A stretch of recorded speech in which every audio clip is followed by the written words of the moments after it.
अब हम जानेंगे कि विजयनगर की वास्तु कला शैली कैसी थी, मतलब जो मंदिर बनाने के जो तौर तरीके थे वो कैसे थे।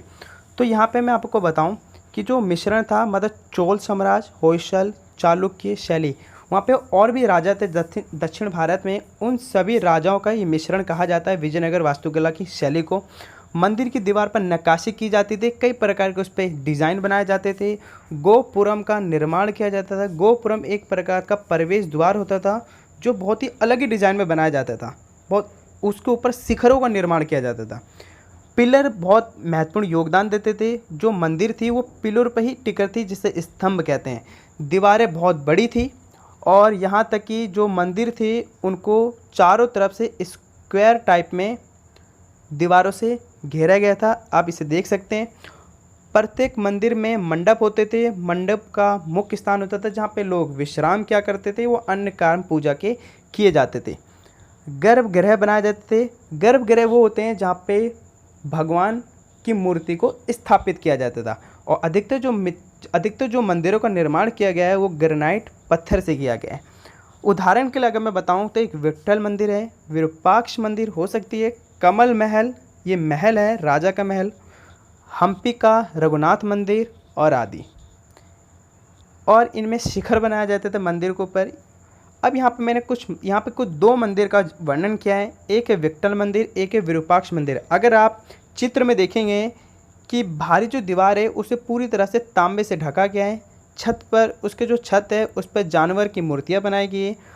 जब विट्ठल मंदिर के अंदर आप जाओगे तो उसके अंदर तेल के कई सारे दिए मिलेंगे। लगभग माना गया है उन दियों की संख्या 2500 से लेकर लगभग 3000, मतलब 3000 के आसपास है। जबकि मैं विरूपाक्ष मंदिर की बात करूं तो दीवार पर नक्काशी की गई है, कई प्रकार की उस पर डिज़ाइनें बनाई गई है। और दीवार पर जैसे शिकार के बनाए गए हैं, राजा के शिकार करते हुए, राजा द्वारा किए गए शिकार के नाच गाने नृत्य करते हुए, युद्ध के जश्न बनाते हुए जैसी व्यवस्था उस पर दर्शाई गई है। और जो वृक्षवाद मंदिर है वो मुख्य बहुत अधिक क्षेत्र में फैला हुआ है। आप वृक्षवाद मंदिर को चित्र के माध्यम से देख सकते हैं। और जो मंडप होते हैं ये बहुत बड़ा कमरा होता है, चाहे आप विश्राम स्थल कह लो या पूजा पाठ के लिए स्थल कह लो। गोपुरम को प्रवेश द्वार कहा जाता है। इसको मैंने मुख्य रूप से नीचे इसलिए लिखा है क्योंकि ये पूछ ले जाते हैं, इसलिए आप इस पर विशेष ध्यान दीजिए। यहाँ पे विजयनगर का पतन, देखो विजयनगर का पतन मतलब समाप्ति। विजयनगर कब कमज़ोर पड़ने लग गया? विजयनगर कमज़ोर तो तभी पड़ने लग गया था जब कृष्णदेव राय की मृत्यु 1530 में हो गई थी। उसके बाद ही विजयनगर जैसा कोई शासक हुआ ही नहीं। लेकिन 1565 में मुख्य रूप से पतन होना शुरू हो गया, अर्थात कह सकते ख़त्म ही हो गया। क्योंकि एक आक्रमण हुआ, वो बहुत ही भयंकर आक्रमण था विजयनगर पर, जिसे तालुकोटा ये राक्षसी तांगड़ी का युद्ध के नाम से इतिहास के पन्नों में गढ़ा गया है, जिससे जाना जाता है। विजयनगर उसमें हार गया था। और जो विजयनगर की जो लड़ाई हुई थी, ये युद्ध हुआ था, ये किनके बीच हुआ था? देखो ये बीजापुर के राजा, अहमदनगर के राजा और गोलकुंड के राजा, ये तीनों ने मिलकर आपस में एक संयुक्त सेना का निर्माण किया था। और इन्होंने ऐसा इसलिए किया था कि विजयनगर एक हिंदुत्व राज्य था, राज्य शासन व्यवस्था थी, जबकि बीजापुर, अहमद और गोलकुंडा ये इस्लामी था। इन्होंने आपसी मतभेद को ख़त्म करने के लिए इन्होंने देखा कि विजयनगर का विस्तार होते जा रहा है, तो इन्होंने आपसी मतभेद को ख़त्म करके एक गुट बनाया। और गुट बनाकर इन्होंने विजयनगर पर आक्रमण कर दिया और आक्रमण करके विजयनगर को तहस नहस कर दिया, उसका लूटपाट कर दिया।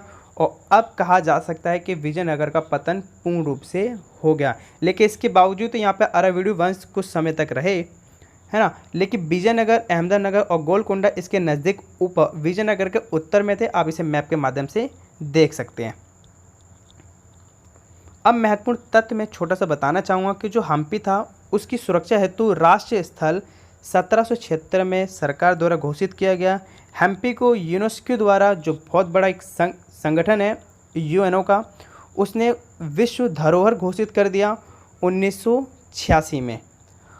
हम्पी संरक्षण का कार्य था, मतलब जब कालीन मैकेंजी नहीं रहे तो उसके बाद और भी आए, लेकिन इसके संरक्षण, इसका पुनः कार्य आरंभ करने का जो कार्य दिया गया वो जॉन मार्शल को दिया गया 1902 में, मतलब 92 में। यहाँ की जो मातृ देवी है वो पंपा देवी है, जिसे हम पार्वती कहते हैं। आगे देखते हैं। विजयनगर में किला, विजयनगर की सुरक्षा हेतु उस विजयनगर की सुरक्षा हेतु जहाँ पे राजमहल था, आवास थे, कृषि व्यवस्था थी, उन सबको चारों तरफ से इमारतों अर्थात किले से घेरा जाता था। इसका वर्णन किसने किया है? इसका वर्णन फारस के एक यात्री थे जिसे अब्दुल रज्जाक कहा जाता, उन्होंने किया है। अब इन्होंने क्या बताया, पहले तो हम देखते हैं कि जो सुरक्षा हेतु किले का निर्माण किया जाता था।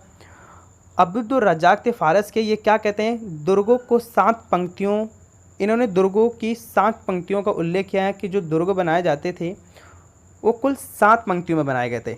यहाँ तक कि उन्होंने एक रोचक चीज़ ये बताई है कि जो किले थे उन्होंने जंगल, कृषि और आवास सबको घेर रखा था। यहाँ पे प्रश्न ये उठता है कि उन्होंने कृषि और जंगल को क्यों घेर रखा था?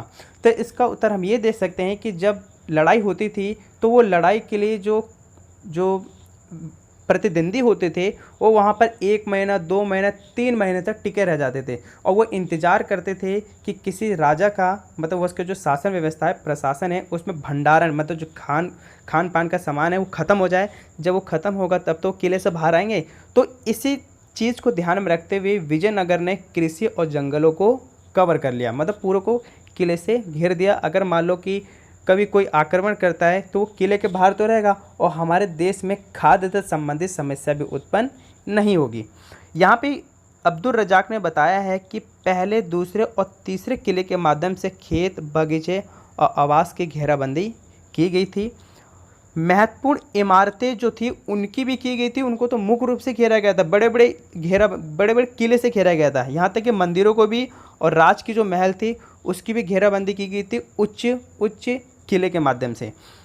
किले में प्रवेश हेतु एक विशाल गेट बनाया गया था जहाँ पे सैनिक तैनात रहते थे। प्रवेश द्वार जो था उस पर मेहराब बनाई गई थी, आप मेहराब देख सकते हो, एक फूल के टाइप में बनाई जाती है। गुंबद का निर्माण किया गया था, गुंबद कुछ गोल टाइप का होता है, आपने देखा होगा। तो इस प्रकार की वहाँ की किले की व्यवस्था थी और ये महत्वपूर्ण इसलिए क्योंकि ये पूछ लिया जाता है। नीचे कुछ मैंने बोर्ड में आए क्वेश्चन लगाए जो पेपर में कई बार पूछे गए।